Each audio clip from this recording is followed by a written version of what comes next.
বর্তমান সময়ে এই লাকনো ড্রেসটা খুব ভাইরাল একটা ড্রেস। তো আমি আপনার সাথে সেলাইয়ের ভিডিওটা না করে আর থাকতে পারলাম না, যেহেতু আমি লাকনো ড্রেস যে সেলাই করতেছি, সামনে তো ঈদ, এই জন্যে।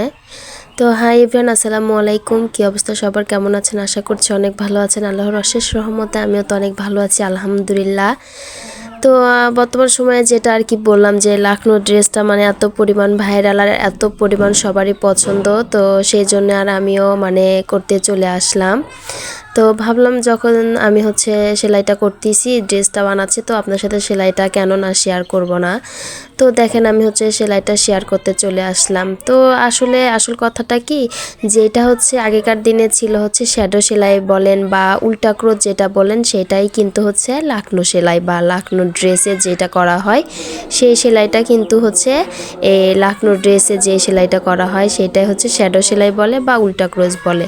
আর যেগুলো বাদবাকি ডাল থাকে সেগুলো তো দেখেই থাকেন, মানে ডাল সেলাই। তো আমার ড্রেসটা যদি আপনারা পুরোটা দেখতে চান, অবশ্যই কমেন্ট বক্সে কমেন্ট করে যাবেন। আর দয়া করে এখনও যারা আমার চ্যানেলটা সাবস্ক্রাইব করেনি তারা প্লিজ সাবস্ক্রাইব করে দিবেন, আর একটা লাইক দিয়ে প্লিজ আমার পাশে থাকবেন। তো ভিডিওটা পুরোটা দেখবেন, না দেখলে সেলাইটা বুঝতে পারবেন না। তো দেখেন আমি আঁকা পাকা করে দুই পাশ থেকে সেলাই করে আপনাদেরকে দেখাচ্ছি সেলাইটা। তো এই সেলাইটা করলে কি হয়, আসলে যেহেতু এগুলো প্রাইড কটনের উপর করতেছি আমি, তো এভাবে সেলাইটা ক্রস ক্রস করে করলে, তো যে জায়গায় আর কি সেলাইটা করা হয় ওই জায়গার কাপড়টা মানে অনেক সুন্দর লাগে দেখতে। আসলে সেলাই করার পরে ড্রেসটা যখন উঠে আসে, মার দেওয়া হয় এবং ইস্ত্রি করা হয়, তারপরে সেলাইটা দেখতে এত সুন্দর লাগে। তো আমিও আপনাদের সাথে শেয়ার করব অবশ্যই, কে কে দেখতে চান।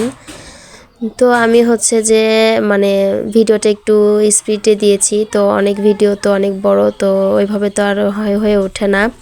তো এই লাকনো ড্রেসের মধ্যে আরেকটা কথা, যে যেটা ছিল গম সেলাই বলেন বা ধান সেলাই বলেন, যে যেটাই বলি আমরা, আমি তো বলি গম সেলাই। এই সেলাইটা আমাকে বেশি ভালো লাগে, মানে লাকনো ড্রেসের মধ্যে এই সেলাইটা বেশি ফুটে ওঠে আর কি, যখন এই গম সেলাইটা থাকে এই লাকনো ড্রেসের মধ্যে। আর হ্যাঁ, এটাতে কিন্তু আমি দিয়েছি এক কালার সুতায় থাকছে, ওড়নাতেও থাকছে এক কালার সুতা। ডলার বেশি ছিল না, মাঝে মধ্যে দুই একটাতে ছিল, আর পুরোটাই তো এক কালার, আপনারা তো দেখতেই পাচ্ছেন। তো এই পর্যন্ত, সবাই ভালো থাকবেন, আল্লাহ হাফেজ।